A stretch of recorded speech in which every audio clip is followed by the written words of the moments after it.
Welcome friends, Mpsc मध्ये तुम्हा सर्वांचं हार्दिक स्वागत. मित्रांनो, तुम्हाला एक महत्त्वपूर्ण अपडेट द्यायची जे निगेटिव्ह मार्क्स संबंधी आहे. तुम्हाला सर्वांना माहिती आहे Mpsc मार्फत क्लास 1, क्लास 2 आणि काही प्रमाणात क्लास 3 ची एक्झाम होत आहेत. त्या एक्झाम संबंधी 2020 मध्ये आयोगातर्फे एक प्रसिद्ध पत्रक जाहीर झालं होतं. विषय होता निगेटिव्ह गुण कसे असणार आहे किंवा निगेटिव्ह मार्क सिस्टीम कशी असणार आहे. ते तुमचे चुकणारे गुण, ओके, काही प्रमाणात तुमचे चुकणारे, तर चुकले जे 3 उत्तर चुकले की 4 चुकले यासाठी किती गुण कट होणार आहे त्यासंबंधी आयोगाने स्पष्टपणे एक प्रसिद्ध पत्रक जाहीर करून सांगितलं होतं की तुमचे किती गुण चुकल्यावर तुमचे किती गुण वजा होतील. आपण आजच्या व्हिडिओमध्ये तेच प्रसिद्ध पत्रक घेतले, त्याच्यावर आजचा व्हिडिओ बनवतोय.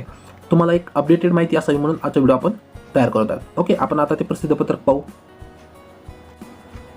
आयोगामार्फत हे जे प्रसिद्ध पत्रक आले किती तारखेला आले? 8 सप्टेंबर 2020 ला आले. विषय या ठिकाणी वस्तुनिष्ठ बहुपर्यायी परीक्षा करता, म्हणजे जे MCQ फॉर्मॅटमध्ये 4 पर्याय असतात त्या परीक्षा करता नकारात्मक गुणांच्या अंमलबजावणी संदर्भात सुधारित कार्यपद्धती. याच्यामध्ये थोडंफार चेंजेस आता करणार ते असं म्हणतात. ही जी पद्धत आणली निगेटिव्ह सिस्टीम ही 2009 मध्ये आणली. 4 चुकीच्या पर्यायासाठी 1 गुण वजा करण्याची पद्धत. पण सर्व एक्झामसाठी होती का? नाही. राज्य लोकसेवा आयोगासाठी वेगळी होती आणि जे कंबाईन आणि क्लास 3 ची एक्झाम आहेत, कंबाईनच्या 2 एक्झाम होतात, एक क्लास 3 आणि क्लास 2 च्या, त्यासाठी वेगळी पद्धत होती. तर क्लास 2 आणि क्लास 3 ची एक्झाम या संदर्भात काय सांगितलं की आयोगाने 4 जे गुण होते चुकले 1 गुण तुमची वजा करण्याची पद्धत होती. पण राज्य लोकसेवा आयोगाला तशी होती का? तर नव्हती. तर त्यासाठी काय होती? 130 सिस्टीम होती. तर आयोगाने काय सांगितलं, आता राज्य लोकसेवा आयोग किंवा राज्य सेवा परीक्षा संदर्भात नकारात्मक गुण वजा करण्याची कार्यपद्धती काय बदलासह अवलंबण्यात आली आहे. सदर कार्यपद्धतीचा आढावा घेण्यात आला आहे. वस्तुनिष्ठ बहुपर्यायी परीक्षा करता यापूर्वी अवलंबण्यात येत असलेल्या सर्व कार्यपद्धती अधिक्रमित करून, म्हणजे कॅन्सल करून, यापुढे सर्व वस्तुनिष्ठ बहुपर्यायी परीक्षा करता खालीलप्रमाणे कार्यपद्धती अवलंबण्यात आली आहे. म्हणजे आता कंबाईनसाठी आणि राज्य लोकसेवेसाठी सारखं त्यांनी केलं आहे. हे सांगितलं की प्रत्येक चुकीच्या उत्तराकरता 25% म्हणजे 1/4 एवढे गुण एकूण गुणामधून वजा करण्यात येईल. म्हणजे तुमचे 4 क्वेश्चन जर चुकले तर जे बरोबर आले, ओके, त्यापैकी 1 गुण तुमचा वजा होणार. ओके, पहिले कसं असायचं 3 चुकले का 1 गुण वजा व्हायचा, तर आता ते बंद झाले. आता किती होईल?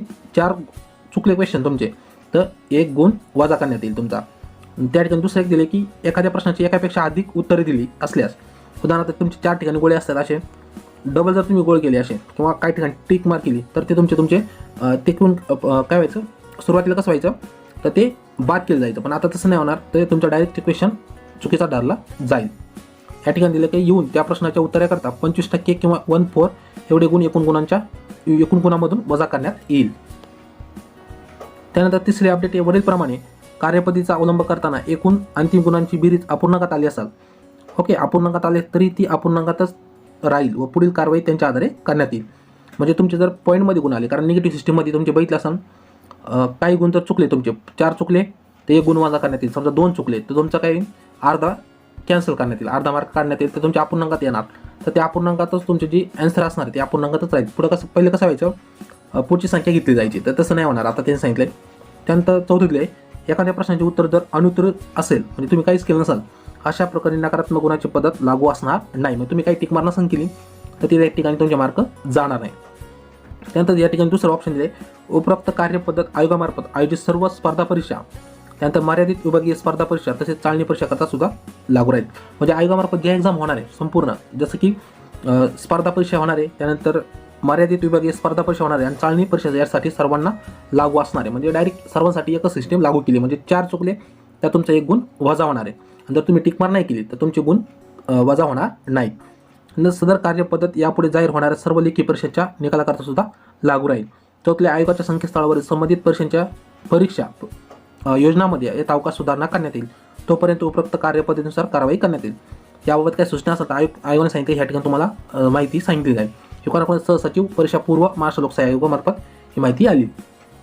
पुन्हा एकदा शॉर्टमध्ये तुमचे 4 क्वेश्चन चुकले तर तुमचं 1 जे बरोबर गुण आले, समजा उदाहरणार्थ तुम्ही 26 बरोबर आलेत आणि तुमचे चुकले जवळजवळ 30 चुकले किंवा 40 चुकले, 26 बरोबर आलेत आणि या ठिकाणी 40 तुमचे चुकलेत क्वेश्चन, त्या ठिकाणी तुमचे किती वजा करण्यात येईल? 10 मार्क वजा करण्यात येईल. म्हणजे 26 वजा 10 म्हणजे 16 गुण पडण्यात येईल. म्हणजे पहिले सुरुवातीला 1/3 होता राज्य लोकसेवा आयोगासाठी, तर आता ते कॅन्सल केलं, आता 1/4 सिस्टीम ठेवण्यात आली. तर मित्रांनो, तुम्हाला जी अपडेटेड जी माहिती आयोगातर्फे कशी वाटली कमेंट करून सांगा. जर व्हिडिओ आवडला तर व्हिडिओ लाईक करा, चॅनलला सबस्क्राईब नसेल तर नक्की सबस्क्राईब करा. Okay, thank you.